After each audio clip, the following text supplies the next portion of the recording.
speak with bravest fire and have the gift to all inspire and have not love, my words. I am a humanist-leaning theist on a good day, agnostic on all the days, lover of praying, especially when I'm mad at a God I might not believe in.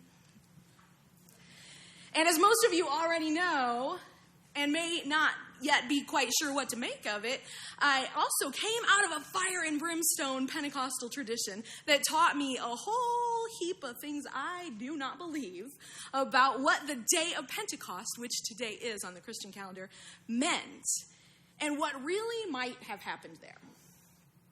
And I'm fully aware that I am preaching to a beloved body of believers in all kinds of different things, some of whom are still concerned that what if you can take the preacher out of Pentecost, but you can't take the Pentecost out of the preacher?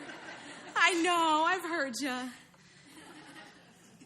And so on this day of Pentecost, when you all are finalizing your decision on how you want to move forward as a congregation, with or without me ministering and co-ministering with you, I'm going to tell you exactly, no holds barred, why I believe that this call of this minister on this day is significant and what it might mean for us. I believe that it's no accident or incidental detail of my call to ministry that I am a former United Pentecostal. And it is no small thing and no lightly made choice that Unitarian Universalism is unabashedly the beloved faith of my grown-up soul. Both truths are exactly what make me a humanist-leaning, theist on a good day, agnostic on all the days, lover of praying, especially when I'm mad at a God I might not believe in. We are told, I was told, that the day of Pentecost is when God's Spirit descended upon God's people in a little room in Jerusalem like a mighty rushing wind, and it shook the whole house, like I was telling the children. We're told that actual fire lit upon their heads without doing any harm. We're told that they spoke in other tongues to signify an infilling of the Spirit of God, and that people who had gathered from all over the world for the Jewish holy feast day, which, side note, is what Pentecost was before Christianity co-opted it and most other good celebrations that we know and love. There were people from all over the place. Speakers of many languages were present. And the story goes that these local dudes were suddenly out of nowhere, after the big dust-up of wind, speaking the good news of universal inclusion in languages that everyone gathered could understand. And that's it. That is the Christianized message of Pentecost as it is commonly taught. Boom, there it is. The Spirit-filled people, they spoke in other languages so that others could understand the good news in their own tongue. Now, I know that is too much suspension of disbelief for nearly everyone in this room, including and especially me. I also know that we know that no sacred text was ever written with the intention of being taken literally. I know that there was probably other deep metaphorical meaning that has been completely lost on us through translations and cultural shifts over the millennia. But I do know that to me, there is no other religious holy day that is more Unitarian Universalist than this one, and I'll tell you exactly why. Let me tell you about what being a Unitarian Universalist raised in Pentecostalism means to me. It means that I get to have, in my cultural canon of sacred stories, a tale of the most diverse group of people imaginable, assembled for a celebration, a subgroup of which had gathered specifically to listen for ways in which they could do the greatest amount of good for the most people in a time of major leadership transition. They had lost their leader. When Spirit unexpectedly and unceremoniously showed up and showed them that they could celebrate common ground through diversity, not in spite of it. Whoa, they had never tried that before. No hierarchy? Everybody with equal access to all that is good and holy? That had never been done before in their culture. Spirit, source, God, evolution, natural progression didn't suddenly give everyone common language or perspective, and still hasn't done so anywhere that I know of yet. But the story tells us that on that day, Spirit spoke through people in the ways that the other people could understand. People who never expected to be fully included in the celebration because they were too different. Wow, that revelation right there required a huge recalibration and a screwing up of all the religious dogma I was ever taught about what made that story significant and worth sharing through the generations. It was never about the woo-woo of speaking in tongues. That's something a particular sect of a particular faith made up to feel special and set apart, which is the opposite of the whole point. Come on! It was and is about speaking clearly and deliberately in ways that draw people in and include everyone. Beloved Unitarian Universalist siblings in faith, when we speak of the Spirit of life, which is, we use that a lot. We use that as a placeholder for the source that each of us would define very, very differently. There are as many opinions about that Spirit in this room as there are people here.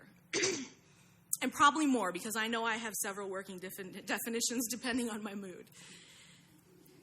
But if the infilling of the Spirit is anything real at all, it must be about nothing less than radical inclusion and saying things that we believe matter in ways that people can understand. And so this, I believe, is the true call of the day of Pentecost. We, believers in covenant, not creed, atheists, theists, and everyone who rightly makes up their own definition of the holy, if we are to believe that full inclusion of all who want to know what we have to offer is a worthwhile goal, inherent to our values and the principles and the covenants that define who we are together, we are speaking in the Spirit when we speak the languages of the hearers. In real Unitarian Universalist congregational life, that might mean having hearing augmentation devices ready for those who need them so that they can hear the good word. Printing the sermon for non-hearing folks to read. Always using the microphone when possible.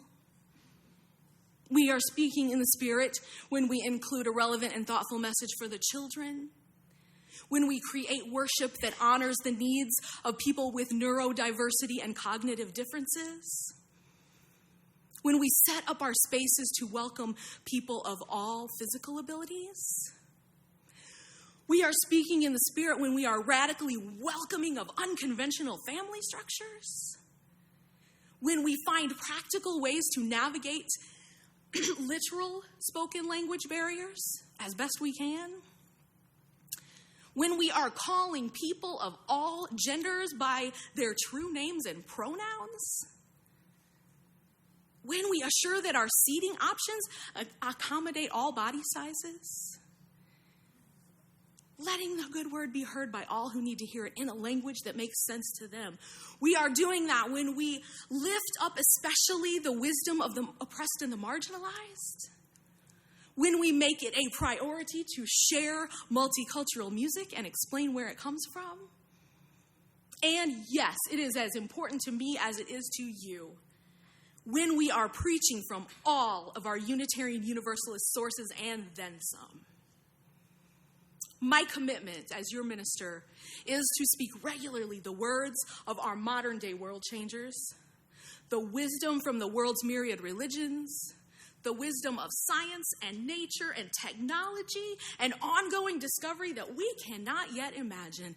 That's all a good word that I want to speak in a language that you can understand.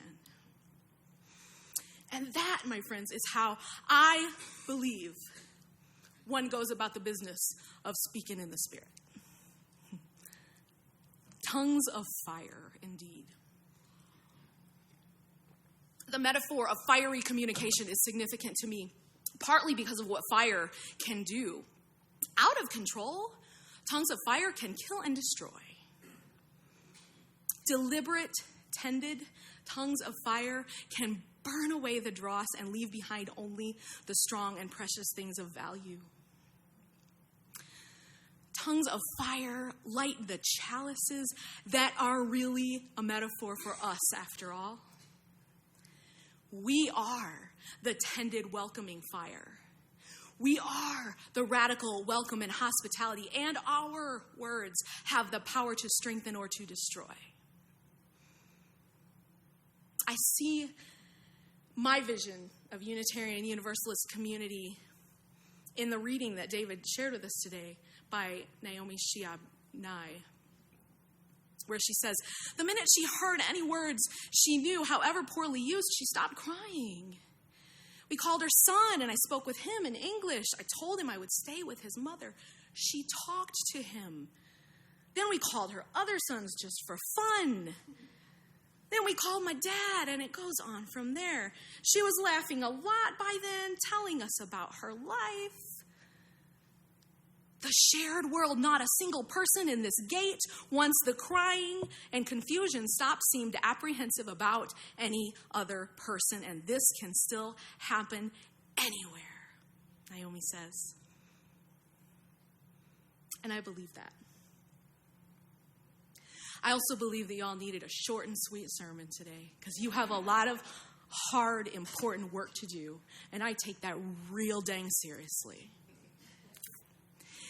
May I strive to be fluent, or at least conversational, in the languages that allow other people to cease their fearful weeping and break out the cookies and juice on high anxiety days when there is uncertainty in the air and no one is sure that we're going to get where we intend to go. May I strive to be fluent, or at least conversational, in the languages of naturalism, Judaism, atheism, Christianity, humanism, Islam, paganism, and all the other faith languages that are always at some point right here among us as perfectly valid and wonderful ways of being Unitarian Universalists together. May I strive to remember the lessons that I learned from that fiery story from my childhood faith, when Spirit unexpectedly and unceremoniously showed up and showed out and showed people that they could celebrate common ground through diversity, not in spite of it. May I strive to be ever mindful that tongues of fire have the power to strengthen or destroy. And it is my responsibility to never leave the flame unattended. We're going to sing my favorite UU song in a moment. And my highest hope for us on this day is taken from its lyrics. May the fire of commitment set our minds and souls ablaze. May our hunger and our passion meet to call us on our way. May we live with deep assurance of the flame that burns within. May our promise find fulfillment so our future can begin. May all the good we hope for ourselves and for each other be stoked and fueled here today as we speak together in ways that all can hear the message of saving love in their languages. May it be so. Though I may speak with bravest fire and have the gift to all inspire, and have not love, my words are vain as sounding brass and hopeless gain.